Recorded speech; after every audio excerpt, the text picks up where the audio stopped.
মানানো, আশেপাশের মানুষকে মানানো, সবাইকে বোঝানো যে না এটা আসলে ঠিক আছে। অন্য কোনো কিছু নাই। তো এই সবকিছু করে যখন মানুষ একটা ভালো জায়গায় যায় সেটা সত্যিই সেলিব্রেট করার মতো। আলহামদুলিল্লাহ। যাই হোক এই সবকিছু আজকে আ শেয়ার করছি। আমরা রিসেন্টলি একটা ট্যুরে গিয়েছিলাম পোখারাতে। আর এই পুরো ৩ দিনের ব্লগটাই আমি একসাথে কেটে ছোট হ্যালো, করে গুড আপনাদেরকে মর্নিং দিলাম। এভরিওয়ান।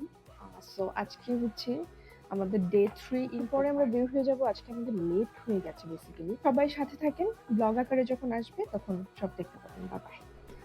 তবে একটা কথা বলতেই হবে, ভালোবাসার মানুষকে সে সাথে থাকা, ভালোবাসার মানুষকে কাছে পাওয়া এটা কিন্তু খুবই ভালো লাগার একটা বিষয়। পরেও যেটা আপনাকে মেইনটেইন করতে হবে সেটা হচ্ছে যে আপনার নিজের ট্র্যাক থেকে দূরে সরে যাওয়া যাবে না।